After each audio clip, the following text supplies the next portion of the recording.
Olá pessoal, tudo bem? Vamos falar um pouco sobre uma possibilidade de destaque de algum dos nossos gráficos que a gente trabalha dentro da estrutura de gráficos do pacote de ggplot 2. A gente vai falar sobre um destaque do background do nosso gráfico que pode nos ajudar na nossa visualização dos nossos dados em si, certo? A gente está chamando isso como highlight background ou destaque ao fundo dos nossos gráficos. Para isso, a gente vai estar trabalhando então com o nosso ggplot, né? A gente pode ler ele com o library ggplot 2 ou até mesmo com o library tidyverse, que ele nos acaba trazendo outras bibliotecas junto com o ggplot 2. Podemos ler eles, vamos ler os dois então. Nós temos então a possibilidade de estar trabalhando com uma planilha de CSV que está no meu GitHub. Meu GitHub é luapot10. Esse é o link de acesso à nossa planilha, né, que se chama data_crops.csv. Vamos atribuir então o nosso objeto data, fazendo a leitura dessa nossa planilha de CSV. Então utilizamos a função read_csv do nosso pacote readr, que a gente carregou junto com o pacote tidyverse. Temos então a possibilidade de colocar um argumento show_call_types igual a false, para a gente não ter nenhum outro tipo de output ao ler essa linha de código, sem ser que a adição do nosso objeto chamado data, certo? Fizemos isso. Temos então o carregamento, está demorando um pouco, mas a gente pode ser que está... Opa! Vamos fazer a leitura novamente.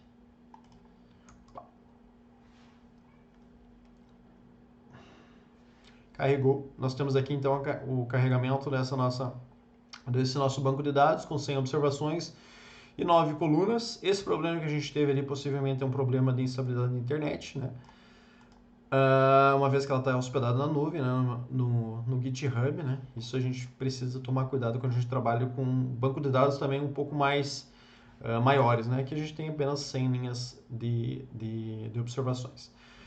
Podemos visualizar nosso data frame em si. Nós temos 100 linhas, 9 colunas e aqui a gente pode fazer um plot para a gente trabalhar com o que a gente está querendo até então. Vamos fazer então um plot, então a gente faz o data pipe ggplot.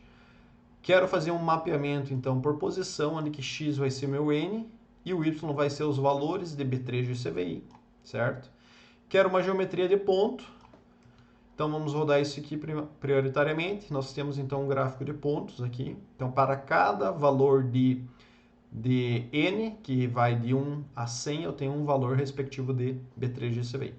Além disso, desse gráfico de pontos, eu quero adicionar um segmento que ele vai se tornar um gráfico de lollipop ou um gráfico de pirulito em si. Então a gente vai ter esse segmento adicionado a um gráfico de pontos. Então a gente faz isso adicionando geom_segment, nosso AS, então x vai continuar sendo n, nosso x_end e o y_end, que são outros dois argumentos específicos do geom_segment. Para o x_end vai ser igual a n também. O nosso y, eu quero que esse meu segmento comece no 0 e o fim do meu segmento ela vai até o valor do B3 de CVI. Vamos ver como é que a gente fica com esse gráfico em si. Temos então o nosso gráfico pirulito, se chama gráfico pirulito ou lollipop chart. Nós temos então esse lollipop chart, ele é um tipo específico para demonstrar gráficos que se assemelham com uma demonstração de gráficos de barras ou de colunas. E ele pode ser recomendado quando a gente tem muitos valores, como aqui a gente tem 100 valores, né? 100 observações aqui. Então ele nos facilita um pouco mais do que propriamente um gráfico de barras para visualização. Certo, nós temos, sabemos que nós temos na nossa coluna chamada class, nós temos soybean e nós temos corn também. São duas categorias que a gente tem. E a gente gostaria de estar visualizando esses lollipops aqui em dois grandes retângulos. Então, de 1 a 50, nós temos possivelmente valores de uma determinada classe. Pode ser soybean ou corn. E de 50 a 100 nós temos uma segunda classe, certo? Então a gente gostaria de estar destacando o fundo dessas duas regiões para a gente ter uma visualização um pouco mais intuitiva em relação a essa categorização em si. Então a gente vai adicionar o que a gente vem trabalhando aqui a esses elementos aqui embaixo. Nós podemos então estar adicionando, veja só, a única coisa que nós temos de diferente lá de cima são esses dois grandes layers aqui. Só que o ideal é a gente colocar nessa posição aqui. Uma vez que a gente vai fazer então, o ggplot ele funciona basicamente como um plot de layers. Então eu quero que ele adicione um fundo e depois do fundo eu quero que ele adicione meus gráficos de pontos e meu gráfico de segmento, certo? Então se eu inverter essa lógica aqui, eu vou estar adicionando o gráfico de pontos, eu vou estar adicionando o gráfico de segmento e depois eu vou adicionar um fundo e esse fundo vai cobrir os nossos dois gráficos e basicamente esse fundo ele vai se tornar um frame, certo? Então a gente coloca o Geom Rect. Basicamente o que faz o Geom Rect? Ele nos possibilita criar geometrias, nesse caso quadráticas, que a gente tem informando x mínimo, x máximo, y mínimo, y máximo. E nesse caso a gente está adicionando um preenchimento, né, desse nosso fundo, certo? Então, o que eu quero adicionar aqui? Eu quero que meu primeiro valor, meu primeiro fundo, ele comece no zero, né? Comecemos no zero aqui e vai até os 50, porque eu sei que isso refere-se a uma classe. E o meu y, ele vai de menos infinito até mais infinito. Então, a gente vai pegar toda essa região aqui, certo? Temos, então, um preenchimento da cor respectiva que melhor represente a nossa classe, seja soybean ou seja corn, seja soja ou seja milho, certo? Vamos adicionar basicamente mais um Geom underline rect, porque a gente vai adicionar o nosso outro fundo para essa região aqui.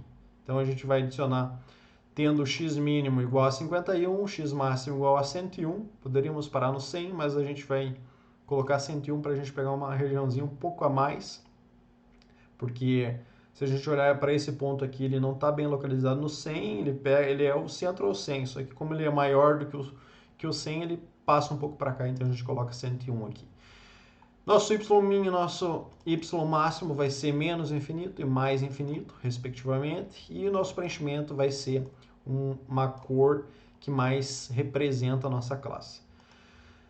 Então, temos os layers de Geom Point, Geom Segment, e vamos fazer a leitura disso para a gente ver com o que a gente está trabalhando até então. Veja só, nós temos então aqui uma melhor representação, uma melhor visualização desse nosso gráfico de pirulito, né? Onde que os primeiros 50 observações, então esse verde ele se refere à nossa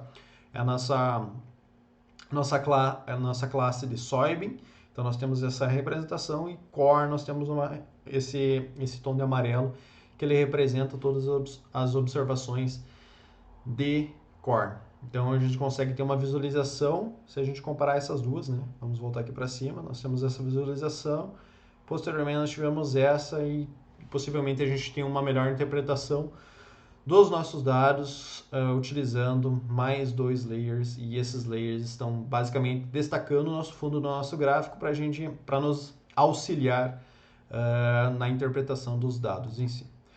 Certo, pessoal? Muito obrigado por assistir esse vídeo e até mais.